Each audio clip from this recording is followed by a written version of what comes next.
Okay, so I grew up on HP. My first laptop was an HP. For a long time, that's all I knew. Lenovo, Asus, HP, those were the names that made sense to me. Dell was always around, but in a specific way. My family uses Dell laptops. Not by choice, exactly. That's just what their workplaces give them. So, Dell was always the corporate machine, the office laptop, the thing you carried to a meeting. So when I ended up with a Dell Latitude 5531 in 2023, a proper business laptop, it wasn't really a planned decision. It was partly that, partly influence from home, partly just how things went. And honestly, 3 years later, I'm still using it every single day. So this is that review, not a benchmark video, not too much of a spec breakdown, just what it's actually like to live with a business laptop for 3 years when you're doing graphic design, video editing, and putting Adobe apps through things they probably shouldn't go through. Let's get into it.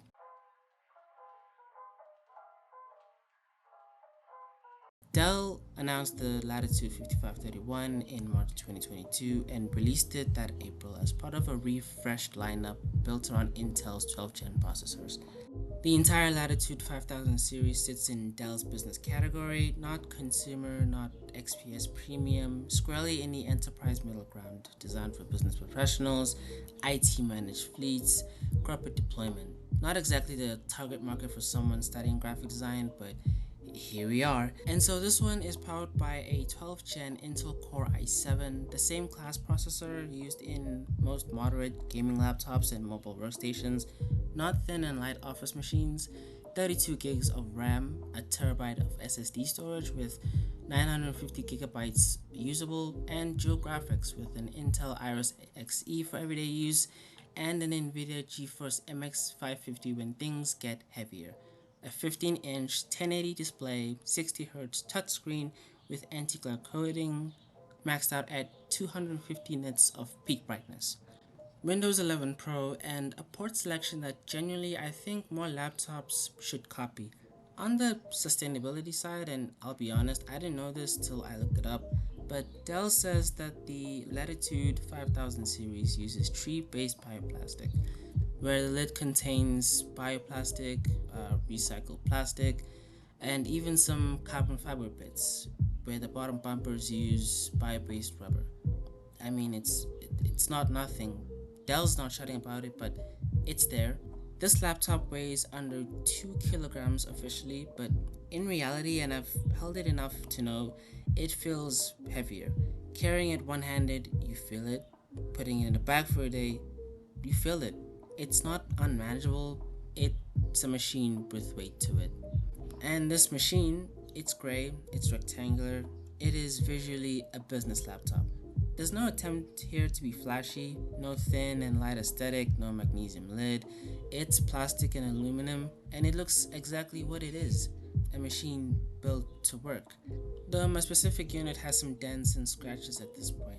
That's 3 years of use. It hasn't been dropped, those marks just happened somehow. Which tells you something about the material. It holds up to daily life, but it's not invisible to it either. I find the keyboard is one of the better parts of this laptop. Backlit with a very nice F5 toggle shortcut. The typing experience is genuinely okay. The keys have a soft, satisfying press to them, not loud, not clicky, just solid.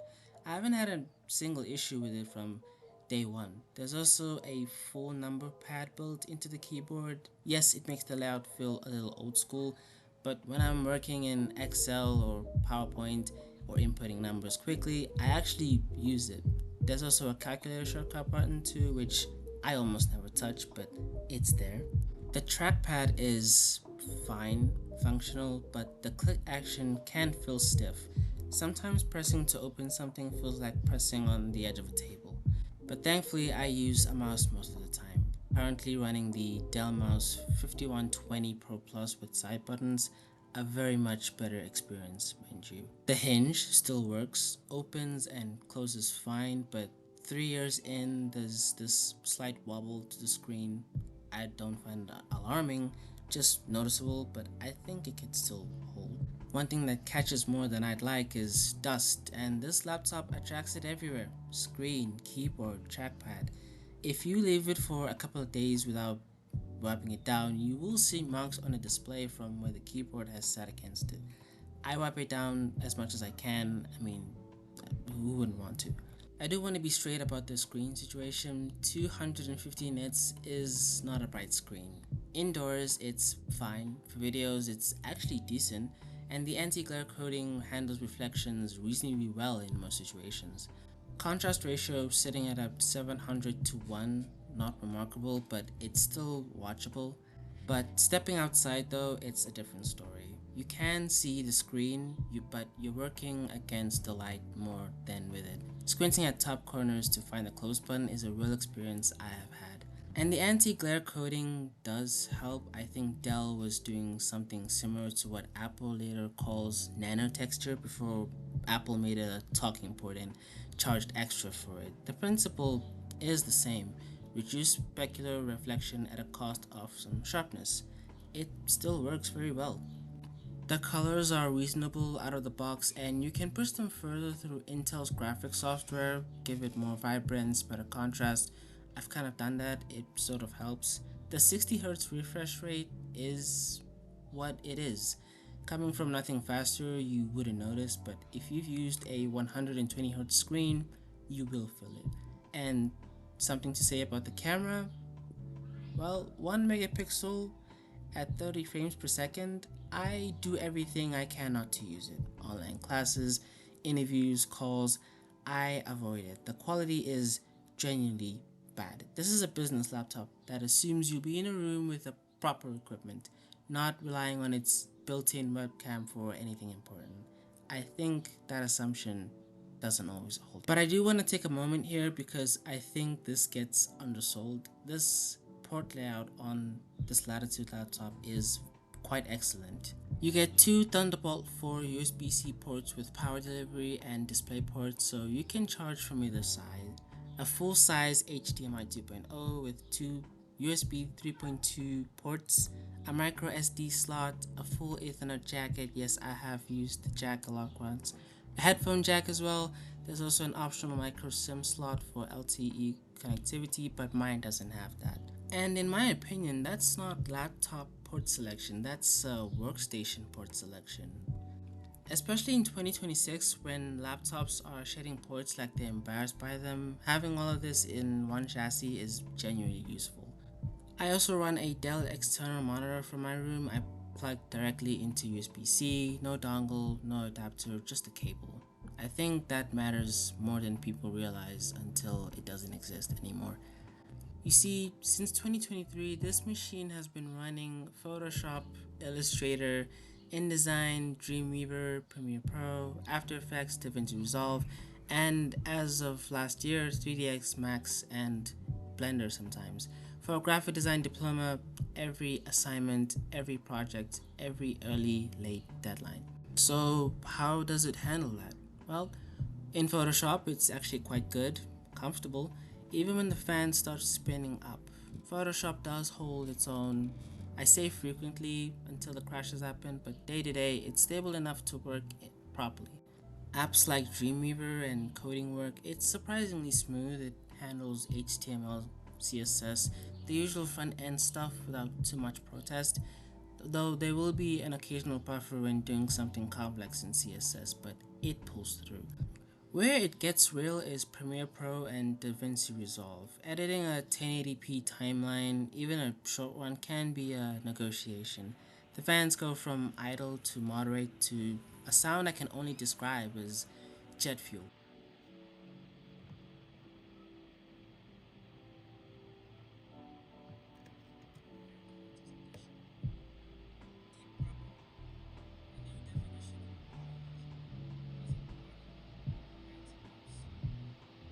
Not every time, but enough times that I've developed a new habit to edit slow, save often, and export overnight.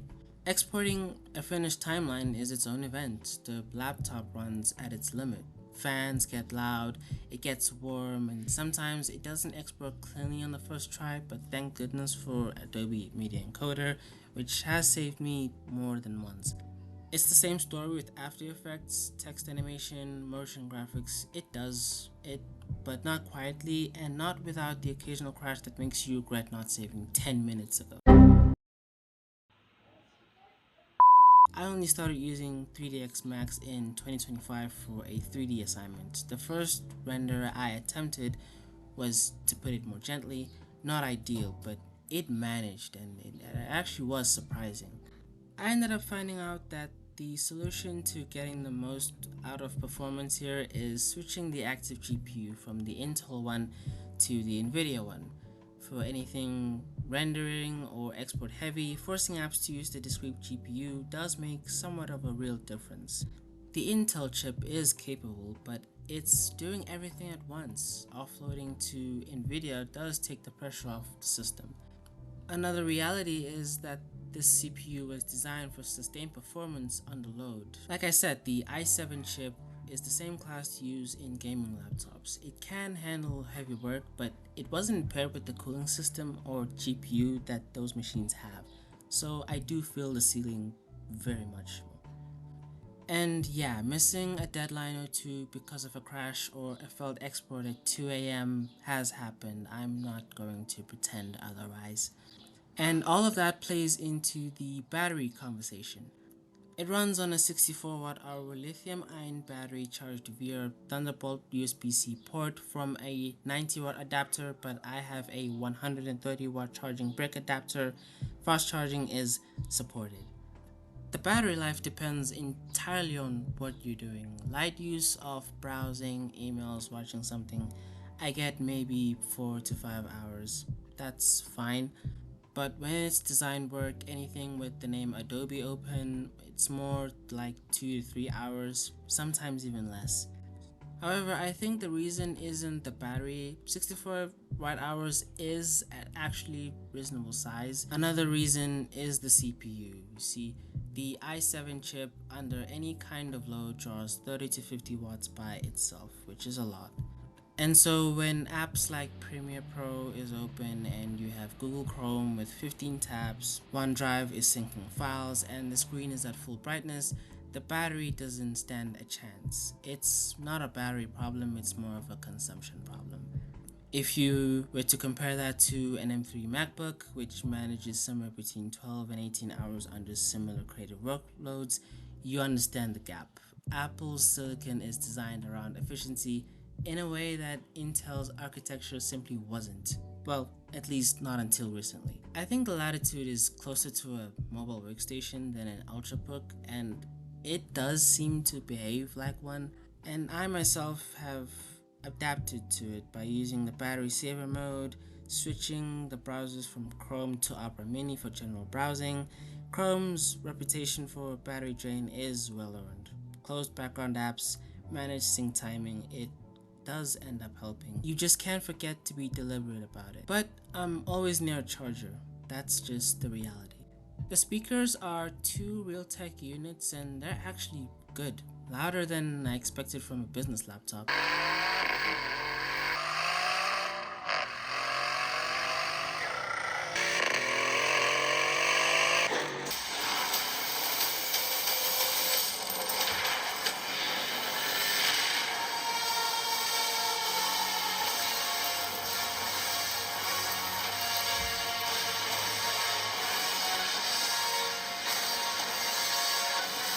Genuinely louder than my iPhone in most situations, clear enough for music, more than enough for video calls, and with headphones connected, Windows Sonic Spatial Audio kicks in. That's a feature I didn't ask for, but I kept. And it's genuinely nice, especially with my Logitech headphones, and for what it's worth, Apple Music on PC sounds slightly better than Spotify on the same setup. Look, I don't know exactly why, it just does. Using Windows 11 Pro has been fine. There's clean interface, there's better animations than older Windows versions. The Copilot integration I haven't used, but apparently people are starting to find it useful, especially with Microsoft 365. But the frustrations are the updates that arrive unexpectedly and break your workflow mid-afternoon. The taskbar customization that's more limited than it used to be, a start menu that doesn't quite behave like you want it to. None of it is deal breaking, but all of it is mildly annoying on a recurring basis. Also, another surprising thing is that you can pair an iPhone with Windows 11. I didn't know that for a while. The phone link app works not perfectly, but it works. That's the kind of thing you discover a year in. This Latitude is 2 generations behind Dell's current Latitude lineup now. It's still available from third parties, but Dell has completely moved on. And yet, I keep looking at the specs and I keep using it because the fundamentals still hold. The chip is not an outdated processor in 2026, well, not yet, but for most creative work, it still competes. The issues I run into are thermal and GPU related, not raw CPU speed. If you are thinking about picking one refurbished, which is the realistic scenario now for office work, programming, moderate video editing, web design, business workloads, it's a very solid mid-range machine. The build quality is enterprise grade and the port selection is very good. The keyboard is very good and the RAM headroom is quite generous. If you are a heavy creative, 4K editing and complex 3D rendering, sustained GPU work, you will feel the ceiling and the battery will frustrate you.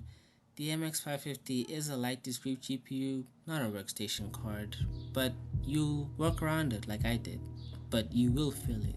I think where I'd see improvements upgrading is the battery life, thermals, fan noise, GPU capability, display quality, and brightness. Those are the gaps, they're real gaps, but I'm not really rushing. This machine still works, it's still mine, and at the moment I think that's enough. And yeah, I've thought about upgrading. The list isn't kinda short. Starting with the Dell XPS, the natural upgrade within Dell's own ecosystem with very powerful GPU, better performance, newer Intel processors, and better display options and more premium build. It's the obvious move if I want to stay in the Dell world. I can't forget about Hewlett Packard and the Spectre lineup with OLED displays, generally thinner and lighter, better battery efficiency with quieter cooling. That's pretty a significant win for me. The MacBook Air or Pros from M3, M4 because Apple Silicon is performance per watt the best thing in portable computing right now. Running Premiere or Final Cut for 10 to 12 hours unplugged is not a myth, it's just what them machines do. The performance is quite real and the price tag is very real. But the honest reality here is that I don't have the budget right now. And this laptop, it has another year in it. Maybe 2, maybe 3, hell, maybe even 4. So the Latitude stays, at least for now. So yeah, 3 years, a full graphic design diploma's worth of Photoshop, Premiere, After Effects, late night exports, early and missed deadlines, a few blue screen moments I'd rather forget. Oh, for crying out. You're experiencing some sort of outage. Please do not panic. And it's still here, still working, still my daily machine. It's not cutting edge anymore. Yeah, the battery needs managing, the GPU has limits, the webcam is best ignored. Outside in direct sunlight, the screen is a negotiation, but the keyboard is good, the port selection is outstanding, and the build has held up, and the CPU is still genuinely capable.